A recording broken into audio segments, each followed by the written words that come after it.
Parallel projection is a projection method used in engineering drawings, but it is different from how you see things through your eyes. The perspective projection is similar to the mechanism how you see objects and the world. Because the image size depends on how far the object is from your eyes, we can perceive the depth of the object. But this is a problem for measuring the precise lengths and sizes of the object from the image. Consider your eye is a point. If you connect a line between your eye and any point of the object, you get a line of sight. Each point on an object will make another line of sight, so the collective lines of sights form a sort of a conic shape. If you walk backward from the object, the angle of the cone will become smaller. If you keep moving backward infinitely far away, the angle will approach to zero, and the lines of sights will eventually become parallel to each other. This is called parallel projection. Since the lines of sights are parallel to each other, the lengths of the shape of the image do not change regardless of the location of the object from the image plane. So, the parallel projection is more appropriate to be used in engineering drawings where the size and shape information is important. You will lose the depth perception, however. So, if you see an object in engineering drawings, it may look a little bit weird because it'll be different from how you see things in the real world. These are quick illustrations of a few projection methods. In the 4 figures, the last figure D illustrates the perspective projection method. The first 3 methods, multi-view projection, axonometric projection, and oblique projection, are all parallel projections. The oblique projection is unique in that the line of sights are not perpendicular but angled to the image plane.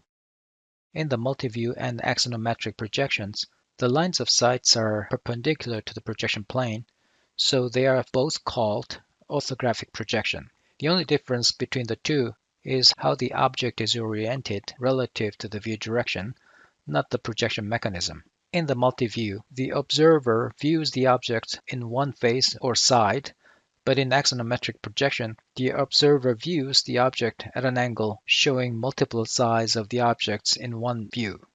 We'll discuss further in detail on the multi-view projection in the following classes.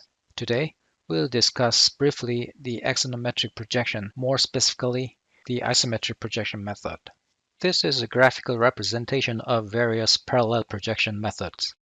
Among those, today, we'll look at the axonometric projection method, specifically the isometric projection. Later, we'll learn the multi-view drawings in more detail in the following lessons.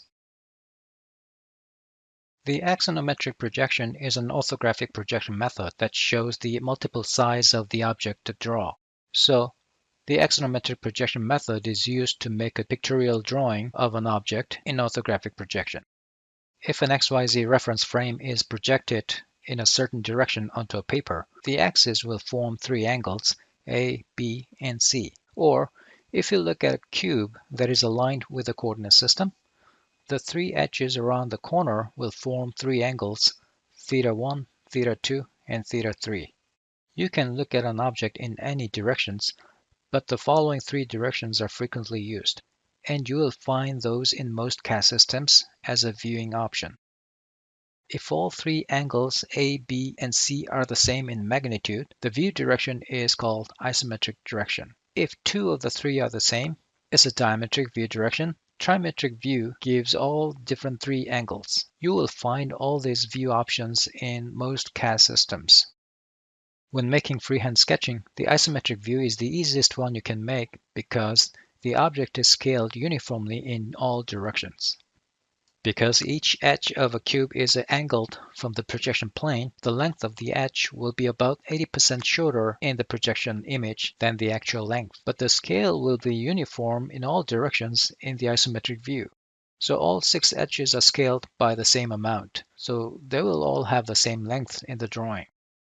In other axonometric views, such as diametric and trimetric views, the scales will be non-uniform, however, so it is difficult to sketch by hand.